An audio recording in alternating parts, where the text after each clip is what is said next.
बिस्मिल्लाहिर्रहमानिर्रहीम। अस्सलाम वालेकुम डियर स्टूडेंट, आज हम बात करेंगे type 4 hypersensitivity reaction. Type 4 hypersensitivity reaction is cell mediated immune reaction. Primary इसको हम दो में डिवाइड करते हैं, यानी टाइप 4 हाइपर सेंसिटिविटी रिएक्शन को हम दो में डिवाइड करते हैं। एक को हम कहते हैं delayed type hypersensitivity reaction, और सेकंड नंबर को हम कहते हैं cell mediated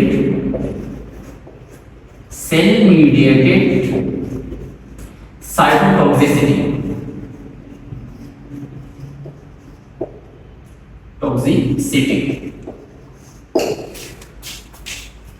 type 4 hypersensitivity जो रिएक्शन है, जिसे हमने टाइप 1, टाइप 2 और टाइप 3 की बात की, वो एंटीबॉडीज मीडिएटेड इम्यून रिएक्शन है। Type 4 hypersensitivity reaction is cell mediated immune reaction means कि इसके अंदर हमारे इम्यून सिस्टम के जो सेल है वो हिस्सा लेते हैं। यानी type 4 hypersensitivity reaction is caused by immune system cell. अब बात करते हैं सबसे पहले delayed type hypersensitivity reaction. Delayed type hypersensitivity reaction की अगर हम मिसाल की बात करें तो इसके अंदर हमारे पास ये ट्यूबरकुलिन स्कैन टेस्ट और मेंटॉक्स टीबी टेस्ट। अब इसके अंदर होता क्या है कि लेट्स सपोज कि अगर हम किसी को ट्यूबरकुलिन इंजेक्शन इंसर्ट कर दें तो विद इन 48 to 72 और आफ्टर 24 आवर्स यहाँ पे जो स्किन है जहाँ पे हमने इंजेक्शन इन्फ्यूज किया है वहाँ पे ग्रेनुलोमा फॉर्मेशन होता है। अब ग्रेनुलोमा क्या होता है? ग्रेनुलोमा इस एपिथेलियाइड जो टिश्यू होते हैं, लेकिन उसके रिजेम्बलेंस जो होती है वो लिम्फोसाइट की तरह होती है, तो उसको हम नाम दे देंगे this is called granuloma formation. Tuberculin stages के अंदर क्या होता है कि जैसे हम अगर कोई पर्सन ऐसा है कि जिसके बॉडी के अंदर प्री सेंसिटाइज टी सेल्स है जिसके ऊपर रिसेप्टर हो के वो ट्यूबरकुलस जो माइकोबैक्टीरियम ट्यूबरकुलाई है या जो ट्यूबरकुलिन बेसिलस है उसके लिए पहले से की सेंसिटिव सेल्स मौजूद हो जो उस एंटीजन को रिकॉग्नाइज कर सकते हो। तो जैसे हम ट्यूबरकुलिन इंजेक्ट करते हैं तो विद इन 24 और 48 to 72 आवर्स क्या होता है कि वहां पे लोकलाइज्ड स्वेलिंग ग्रेनुलोमा फॉर्मेशन होती है, तो इट्स मीन कि Mantoux test positive. Delayed type hypersensitivity reaction को समझने के लिए हम मिसाल लेंगे ट्यूबरकुलोसिस की। लेट्स सपोज कि अगर फर्स्ट टाइम ट्यूबरकुलोसिस के जो पॉजिटिव एजेंट है माइकोबैक्टीरियम ट्यूबरकुलाई अगर वो बॉडी के अंदर दाखिल हो जाते हैं तो हमारा इम्यून सिस्टम उसको किस तरीके से डील कर रहा होता है। Let's suppose this is a simple diagram of lungs.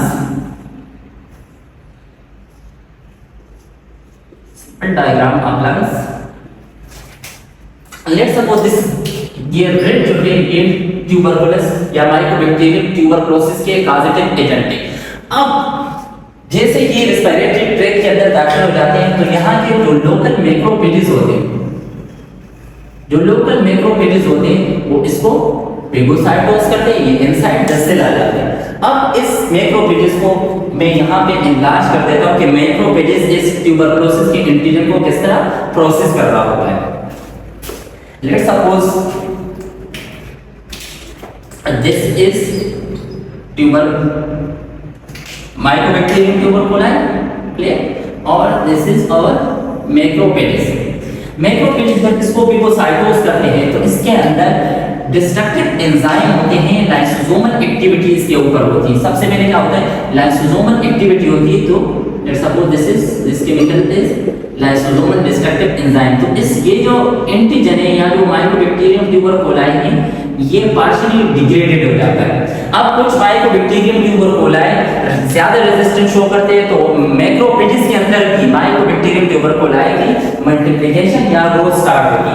Meanwhile इस मैक्रोफेजेस के अंदर क्रोमोसोम नंबर 6 के अंदर स्पेसिफिक जीन्स एक्टिवेट हो जाते हैं और उस जीन्स को हम नाम देते हैं HLA जीन के ह्यूमन ल्यूकोसाइट एंटीजन जीन। ये जब एक्सप्रेस होता है ये जीन्स तो ये MHC क्लास 2 मॉलिक्यूल बनाते हैं, MHC क्लास 2 मॉलिक्यूल बन जाते हैं। अब जब MHC क्लास 2 मॉलिक्यूल्स बन गए तो सूनर और लेटर ये जो माइकोबैक्टीरियम के एंटीजन है इसको ये सरफेस मेम्ब्रेन पे एक्सप्रेस करते हैं। Let's suppose this is MHC class 2 molecule और ये हमारे पास है ट्यूबरकुलस की एंटीजन। अब तीसरे ने सबसे पहले क्या किया, जो लोकल इरेगुलर मैक्रोफेजेस थे उसने पैथोजन को यानी माइकोबैक्टीरियम ट्यूबरकुलाई के खास डिवीजन को फिगोसाइटोस के इनसाइड दस से लाया, उसमें लाइसोसोमल एंजाइम की एक्टिविटी की तो वो पार्शियली डिग्रेड हो गया। अब ह्यूमन लोकोसाइट एंटीजन जीन जो क्रोमोसोम नंबर 6 के अंदर है वो एक जीन को एक्सप्रेस करते हैं, इसको हम कहते हैं HLA जीन। HLA जीन जब एक्सप्रेस होता है तो वो क्लास 2 मॉलिक्यूल यानी MHC क्लास 2 मॉलिक्यूल्स बनाते हैं। थोड़े टाइम गुजरने के बाद क्या होता है कि MHC क्लास 2 मॉलिक्यूल्स उस बैक्टीरिया के एंटीजन को सरफेस मेम्ब्रेन पे एक्सप्रेस करते हैं और ये जो लोकल लिम्फ नोड होते हैं जैसे कि लेट्स सपोज मेडिस्टीनियम के लिम्फ नोड है वहां पे ये मैक्रोफेजेस पहुंच जाती है किस काम के लिए, इस एंटीजन को रिकॉग्नाइज करने के लिए स्पेसिफिक कोई टी सेल होगा, प्री प्रोग्राम टी सेल होगा जो इस एंटीजन को रिकॉग्नाइज करने वाला होगा। तो उस टी सेल को ढूंढने के लिए ये सेल बन जाती है antigen presenting cell. Let's suppose कि इस टी सेल को antigen presenting cell, let's suppose this is a T cell, clear, ये वो टी सेल्स हैं जिसके ऊपर TCR है, टी सेल रिसेप्टर है। Let's suppose this is TCR जो कि इस बैक्टीरिया के एंटीजन को रिकॉग्नाइज करेंगे। टी सेल्स हमें पता है कि पर टी सेल के लिए CD4 पॉजिटिव सेल्स होते हैं। Let's suppose CD4 positive sales होते हैं तो ये CD4 मॉलिक्यूल अब मैक्रोफेजेस जब यहाँ के करीब आ जाएंगी ST हेल्पर सेल के करीब तो क्या होगा, मैक्रोफेजेस जब स्पेसिफिक टी सेल्स उसको जब भी मिल जाए मैक्रोफेजेस के करीब आ जाती है। Let's suppose this is macrophages और इसने क्या किया है कि ये ट्यूबरकुलस का antigen along with class 2 molecule, let's suppose this is class 2 molecule। अब ये हमारे पास है मैक्रोफेजेस, जो टी सेल रिसेप्टर है ये एंटीजन को रिकॉग्नाइज करेंगे और जो CD4 मॉलिक्यूल थे ये MHC क्लास 2 मॉलिक्यूल के साथ इसका इंटरेक्शन हो जाएगा। मींस ये टी मैक्रोफेजेस को वो स्पेसिफिक टी सेल मिल गया जिसके ऊपर TCR थे जो कि ट्यूबरकुलस जो माइकोबैक्टीरियम ट्यूबरकुलाई है उसके पॉजिटिव एजेंट उसके एंटीजन को उसने रिकॉग्नाइज किया, यानी टी सेल रिसेप्टर और एंटीजन का इंटरेक्शन होता है और CD4 और MHC क्लास 2 मॉलिक्यूल्स का MHC मॉलिक्यूल्स का इनका इंटरेक्शन होता है। थोड़ा टाइम गुजर जाता है तो एडिशनल या एक्सेसरी स्टिमुलेशन स्टार्ट हो जाती है। मींस ये अनदर मॉलिक्यूल एक्सप्रेस कर देता है मैक्रोफेज, इसको हम कहते हैं B7 let's suppose this is B7 molecule और मैक्रोफेजेस के ऊपर CD28 मॉलिक्यूल ये एक्सप्रेस हो जाता है। अब B7 और CD28 का भी एक एडिशनल अटैचमेंट हो जाती है by macrophages in between macrophages and T cell. जब भी मैक्रोफेजेस, एक बात याद रखिए कि जब भी मैक्रोफेजेस किसी हार्ड एंटीजन को जो ज्यादा रेजिस्टेंस शो करने वाला पैथोजन उसको प्रेजेंट कर रही होती है टी हेल्पर सेल्स को, तो मैक्रोफेजेस एक केमिकल रिलीज करती है, क्लियर, और वो इस सेल्स को एक्टिवेट करती है, उसको हम कहते हैं इंटरल्यूकिन 12। जब भी मैक्रोफेजेस किसी हार्ड एंटीजन को जो ज्यादा रेजिस्टेंट हो, जो इम्यून सिस्टम के लिए ज्यादा एक रेजिस्टेंस शो कर रहा हो कि पिगोसाइटोसिस में, इसके अलावा किलिंग एंड डिस्ट्रक्शन में वो ज्यादा रेजिस्टेंस शो कर रहा हो, तो मैक्रोफेजेस जब भी वो एंटीजन टी सेल्स को प्रेजेंट करती है तो इनिशियल अटैचमेंट होती है CD4 और MHC क्लास 2 मॉलिक्यूल्स की होगी, बाद और एंटीजन और टी सेल रिसेप्टर की। नेक्स्ट जो को अटैच CD28 का होता है, B7 मॉलिक्यूल मैक्रोफेजेस पे होता है और CD28 ये टी हेल्पर सेल पे होता है। मीनवाइल जो हार्ड एंटीजन है माइकोबैक्टीरियम ट्यूबरकुला है तो मैक्रोफेजेस क्या करती है, इंटरल्यूकिन 12 रिलीज करती है। जब पे इंटरल्यूकिन 12 रिलीज होता है तो ये जो टी सेल्स है ठीक, इसके के ऊपर इसका क्या इफेक्ट होता है, ठीक, ये कन्वर्ट हो जाती है टी हेल्पर 1 सेल में। किसमें? टी हेल्पर 1 सेल में। जब भी MHC और CD4 का अटैचमेंट होता है तो इस सेल के अंदर specific jeans, let's suppose specific jeans activate हो जाते हैं। ठीक, स्पेसिफिक जीन जब एक्टिवेट हो जाते हैं, इनिशियली जो जीन वो बनाते हैं इंटरल्यूकिन 2। ठीक, सेकंड नंबर जीन्स एक्टिवेट हो जाते हैं तो सेकंड नंबर जीन्स क्या बनाता है, रिसेप्टर फॉर इंटरल्यूकिन 2, वो इसके लिए रिसेप्टर बनाता है। जब ये इंटरल्यूकिन 2 इस इंटरल्यूकिन रिसेप्टर के साथ अटैच हो जाते हैं तो सेल के पास सिग्नल जाते हैं, अनदर जीन्स एक्टिवेट हो जाते हैं और ये जीन्स किसके लिए रिस्पांसिबल होते हैं, माइटोसिस के लिए। क्योंकि ये माइटोसिस बड़ा फास्ट और एक्स्ट्रा ऑर्डिनरी होता है तो इसको हम नाम तो मल्टीपल के लिए जीन एक्सप्रेस होता है माइटोसिस, तो हमारे पास मल्टीपल टी सेल्स बन जाते हैं, मल्टीपल टी सेल बन जाते हैं और इस टी सेल के ऊपर जो रिसेप्टर होते हैं वो ट्यूबरकुलस एंटीजन को रिकॉग्नाइज कर सकते हैं। क्योंकि ये बड़ा फास्ट माइटोसिस डिवीजन होता है तो इसके लिए हम वर्ड यूज करते हैं क्लोनल एक्सपेंशन ऑफ टी हेल्पोसाइट। अब टी हेल्पर 1 सेल की बात करते हैं कि किस तरह इंटरल्यूकिन 12 किसी भी हेल्पर सेल को टी सेल को कन्वर्ट करते हैं टी हेल्पर 1 सेल में। तो ये मैं यहां समझा देता हूं। Let's suppose this is T helper 9 cell, clear. अगर इसको स्टिमुलेशन मिल जाती है, लेट्स सपोज इंटरल्यूकिन 12 इसको स्टिमुलेट करती है, चाहिए तो इसके अंदर क्या होता है, इस टी सेल्स के अंदर let's suppose this is T cell और इसके अंदर multiple genes, number first gene जो एक्टिवेट होता है, let's suppose number first gene से वो क्या बनाता है, gene number first interleukin 2। Interleukin 2 को हम कहते हैं these are growth factor for the T helper cell. अब इंटरल्यूकिन 2 बना, दूसरे नंबर पे जीन्स एक्टिवेट हो जाता है, फिर वो इसके लिए क्या बनाते हैं, receptor for interleukin 2। Interleukin 2 let's suppose ये मॉलिक्यूल इंटरल्यूकिन 2 इस रिसेप्टर के साथ अटैच हो जाते हैं। जब उसकी रिसेप्टर के साथ अटैचमेंट हो जाती है तो अनदर जीन्स एक्टिवेट हो जाता है, फिर इसके पास सिग्नल जाता है और ये जीन्स किसके लिए रिस्पांसिबल होता है, माइटोसिस के लिए। तो सेल के अंदर माइटोसिस वाला प्रोसेस स्टार्ट हो जाता है। अब इंटरल्यूकिन 12 ठीक है, another genes इस सेल के अंदर ग्रुप ऑफ जीन्स और एक ये और ये ग्रुप ऑफ जीन, ये जीन जब भी स्टिमुलेट होता है फिर ये तो क्या बनता है, इंटरल्यूकिन 4 ठीक है, और ये another ग्रुप ऑफ जीन जब एक्टिवेट होता है तो इंटरल्यूकिन 5 बनता है। हमें पता है कि इंटरल्यूकिन 4 और 5 का काम क्या होता है, बी सेल के क्लोनल एक्सपेंशन करवाना और बी सेल को एक्टिवेट करवाना, मींस के प्लाज्मा सेल में कन्वर्ट करवाना। अब ये जो जीन्स है इसका काम होता है ट्यूमर निक्रोटिक फैक्टर बनाना, ठीक है, और इसका काम होते हैं इंटरफेरोन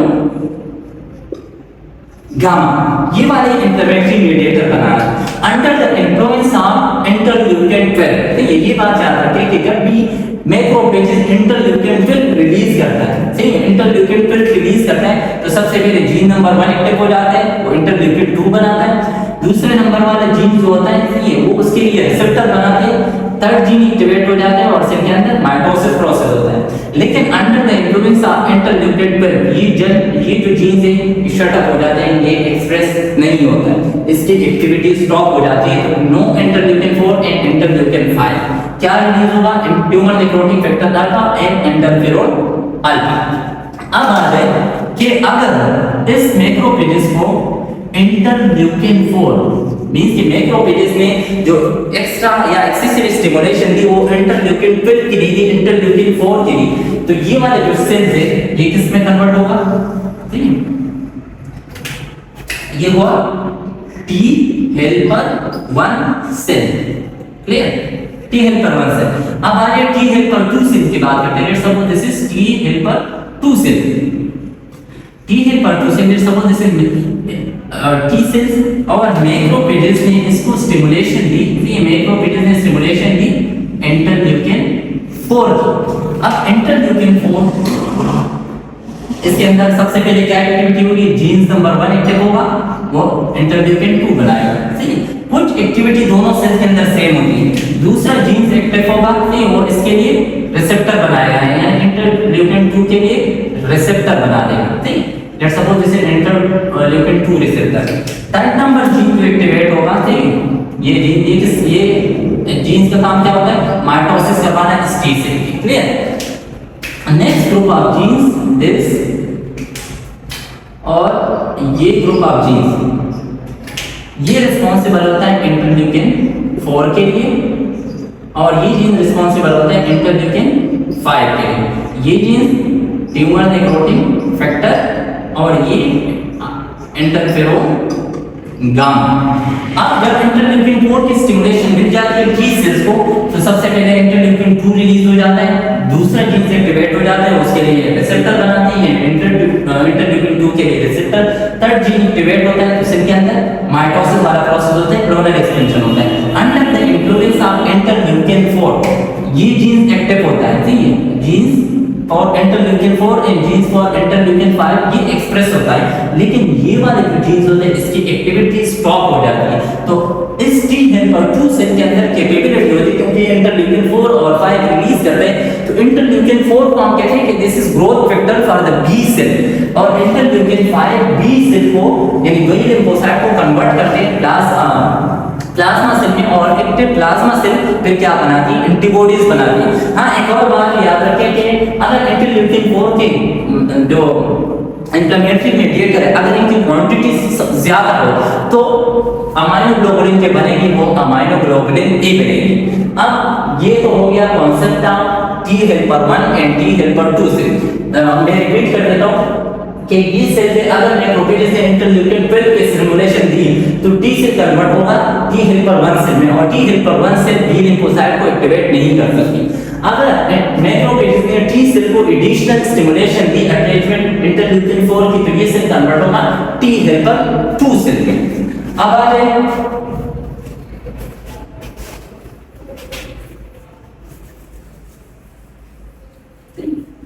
अब टी हेल्पर 1 सेल, मैक्रोफेजेस ने एंटीजन प्रेजेंटेशन की, CD4 इमिसी की अटैचमेंट हो गई, TCR और एंटीजन की पोस्ट स्टिमुलेशन B7 और CD28 और इंटरल्यूकिन 12 ने सेल को स्टिमुलेट किया, तो ये सेल बन गया टी हेल्पर 1 सेल। अब हमारे बॉडी के अंदर टी हेल्पर 1 सेल बनेगा। लेट्स सपोज ये ब्लड वेसल्स, और इसके अंदर हमारे पास जो सेल्स है टी सेल्स ये प्री सेंसिटाइज है कि ये ट्यूबरकुलस के जो एंटीजन है उसको रिकॉग्नाइज कर सकती है। एक बात और याद रखिए, लिम्फोसाइट की सर्कुलेशन की, लिम्फोसाइट की जब भी सर्कुलेशन होती है तो ये इनिशियली लिम्फ नोड के अंदर यानी लिम्फेटिक सिस्टम के अंदर इसकी मूवमेंट होती है, वहां से ये इनहाउ जर्नल सर्कुलेशन में दाखिल हो जाती है, और थ्रू कैपिलरीज ये इंटरस्टिशियल स्पेस में एक्स्ट्रा विजिट होके पूरे बॉडी के टिश्यू को, मींस के किडनी, लंग्स, लीवर और इवन के जो दूसरे ऑर्गन उनको पेट्रोल या सख्त कर रही होती है कि कहीं पर ट्यूबरकुलस का एंटीजन तो नहीं है, माइकोबैक्टीरियम ट्यूबरकुलाई या ट्यूबरकुलोसिस का कॉजेटिव एजेंट तो नहीं है। क्लियर? लेट्स सपोज कि अगर दोबारा माइकोबैक्टीरियम ट्यूबरकुलाई इनहाउ बॉडी के अंदर दाखिल हो जाए और इस प्री सेंसिटाइज्ड टी सेल के साथ उसका वास्ता पड़ जाए, तो ये टी सेल क्या करती है उसको डिस्कस करते हैं। Let's suppose this is mycobacterium tuberculae antigen, और प्री सेंसिटाइज्ड टी सेल जिसके ऊपर रिसेप्टर था TCR मींस के टी सेल रिसेप्टर। ये एंटीजन जब दोबारा आया, अब फर्स्ट टाइम में क्या हुआ कि बॉडी के अंदर प्री सेंसिटाइज्ड टी सेल्स बन गए जो कि माइकोबैक्टीरियम ट्यूबरकुलाई या ट्यूबरकुलोसिस के जो पॉजिटिव एजेंट है उसके एंटीजन को रिकॉग्नाइज करने के लिए उसके ऊपर टी सेल रिसेप्टर है। जब ये एंटीजन और टी सेल रिसेप्टर का इंटरेक्शन होता है तो टी सेल क्या रिलीज करती है, इंटरफेरोन गामा और ट्यूमर नेक्रोटिक फैक्टर अल्फा। अब ट्यूमर नेक्रोटिक फैक्टर अल्फा का काम क्या होता है, let's suppose this is blood vessels और ब्लड वेसल्स के अंदर हमें पता है कि ये वाले जो सेल्स होते हैं, ठीक है, ये एंडोथेलियल सेल्स होते हैं। ट्यूमर नेक्रोटिक फैक्टर अल्फा के लिए रिसेप्टर होते हैं इस एंडोथेलियल सेल्स के ऊपर, ठीक है। Suppose this is tumour necrotic factor receptor. Tumour necrotic factor receptor के जब इस रिसेप्टर को जब ट्यूमर नेक्रोटिक फैक्टर इस रिसेप्टर को स्टिमुलेट करती है, तो ये वाले जो सेल्स है, एंडोथेलियल सेल्स है, जो ब्लड वेसल कैनिलिंग बनाती है, इसके अंदर कंट्रैक्शन और रिट्रैक्शन हो जाती है, मींस के इंटर एंडोथेलियल के इंक्रीज हो जाती है, परमेबिलिटी इंक्रीज हो जाती है, ठीक है। मींस व्हाइल इन ट्यूमर नेक्रोटिक फैक्टर अल्फा यहाँ पे अनदर रिसेप्टर को एक्सप्रेस करते हैं एंडोथेलियल सेल के ऊपर, और ये रिसेप्टर होते हैं किस चीज के लिए? मोनोसाइट्स के लिए। तो मोनोसाइट्स आ जाते हैं और यहाँ पे स्टिक हो जाते हैं। सपोज दिस इज मोनोसाइट्स थी और वो इस रिसेप्टर के साथ टच हो जाते हैं। थोड़ा टाइम गुजर जाता है, स्पेस जब बढ़ जाते हैं तो मोनोसाइट जो सेल्स है वो आ जाती है इस इंटरस्टिशियल स्पेस में। सपोज दिस इज मोनोसाइट और ये इंटरस्टिशियल स्पेस में आ गया। अब इंटरफेरोन का गामा का क्या काम होता है कि जहां पे इसकी क्वांटिटी ज्यादा होगी, इस मोनोसाइट की मूवमेंट उस डायरेक्शन में होती है, मींस के interferon gamma is a chemotactic agent for the monocyte, ठीक। अब मोनोसाइट की मूवमेंट जब इसके डायरेक्शन में होती है, ठीक है, जहां पे टी सेल्स ने एंटीजन को पकड़ के रखा है, तो ये cell under the influence of interferon gamma की कन्वर्ट हो जाते हैं एपिथेलियल सेल्स में। हम इसको नाम देते हैं कि these are now become monocyte, now become epithelial cell, क्योंकि ये इंटरफेरोन गामा की वजह से ये एपिथेलियल सेल्स बन जाती है। लेट्स सपोज के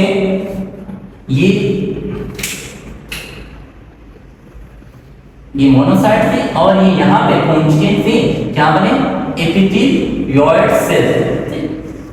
अब इस डायरेक्शन में भी जो ब्लड वेसल्स होंगे, suppose this is another blood vessel, ठीक है, यहाँ पे जो भी एंडोथेलियल सेल्स होंगे, ट्यूमर नेक्रोटिक फैक्टर अल्फा उसको भी स्टिमुलेट करेंगे, ठीक है, तो यहाँ पे भी परमेबिलिटी इंक्रीज होगी, यहाँ से भी मोनोसाइट इस डायरेक्शन में आएंगे और जैसे मोनोसाइट इसके करीब आएंगे, टी सेल के करीब, तो वो एपिथेलियल सेल्स बनेंगे। अब होगा क्या कि जब ये एपिथेलियल सेल्स बन जाती है मोनोसाइट, तो इसके अंदर क्या होता है, क्या चेंजेस आ जाती है कि इट लॉसेस द कैपेबिलिटी और द एबिलिटी ऑफ पिगोसाइटोसिस, लेकिन इसके अंदर इनर कैपेबिलिटी डेवलप हो जाती है और ये डिस्ट्रक्टिव एंजाइम रिलीज करते हैं, ठीक, for the killing and destruction of bacterial antigen. इसको किल एंड डिस्ट्रॉय करने के लिए ये क्या करती है कि डिस्ट्रक्टिव एंजाइम रिलीज करती है और इस पैथोजन की डिस्ट्रक्शन हो जाती है। लेकिन मीनवाइल इंटरफेरोन गामा यहाँ के जो लोकल सेल्स है, let's suppose this is fibroblast, सही, फाइब्रोब्लास्ट सेल्स को एक्टिवेट करती है और फाइब्रोब्लास्ट सेल्स क्या बनाती है, वो इस एरिया के अंदर कोलेजन प्रोटीन की डिपोजिशन करवाती है, सही। जब कोलेजन प्रोटीन की डिपोजिशन हो जाती है और यहाँ से भी इस साइड से भी ब्लड वेसल्स के अंदर, ठीक, प्लाज्मा प्रोटीन लीक आउट हो जाते हैं, इस डायरेक्शन में फाइब्रिन आ जाते हैं, एपिथेलियल सेल, ठीक, और इसके अलावा प्लेटलेट डेराइव्ड ग्रोथ फैक्टर भी, ठीक। तो ये एक जो दरमियान वाला स्पेस होता है वो एक नेक्रोसिस का शेप शो कर रहा होता है और उसको हम नाम देते हैं कि दीज आर सीसियस नेक्रोसिस। इस वाले एट के अंदर हमें ग्रेनुलोमा नजर आता है। सपोज क्या नजर आ रहा होता है? ग्रेनुलोमा। अब ग्रेनुलोमा क्या होता है, इसके कंपोनेंट्स की अगर हम बात करें तो यहाँ पे inflammatory mediator, sorry, clear, inflammatory mediator plus collagen protein से epithelial cells plus fibrin coat, इन कंपोनेंट्स को हम नाम देते हैं कि this lesion is called granuloma. अब अगर ये एक अर्गन के अंदर लेट्स सपोज के हजारों की तादाद में हो, लेट्स सपोज के लंग्स के अंदर अगर इस तरह मल्टीपल ग्रेनुलोमास बना हो, तो हम उस लंग्स को कहेंगे कि this lung are not physiological lung, उसको हम फिर नाम देंगे कि इसके फंक्शन भी अल्टर होंगे, तो ये एक पैथोलॉजिकल ऑर्गन होगा, एक पैथोलॉजिकल लंग्स होगा। तो टाइप 4 हाइपर सेंसिटिविटी रिएक्शन के अंदर हमने देखा कि जो टिश्यू की डिस्ट्रक्शन हो रही होती है वो कौन कर रहा होता है? उसके अंदर हिस्सा लेते हैं टी सेल, ठीक। और ये एंटीबॉडीज मेडिएटेड इम्यून रिएक्शन नहीं है, ठीक है। अब नेक्स्ट क्लास के अंदर हम मजीद मिसालों की भी बात करेंगे कि और कौन से हमारे पास मिसालें हैं delayed type hypersensitivity reaction की। तो हम जीबीएस सिंड्रोम की बात करेंगे या मल्टीपल स्क्लेरोसिस की बात करेंगे, और जो cytotoxicity cell mediated immune reaction है उसको भी डिस्कस कर लेंगे।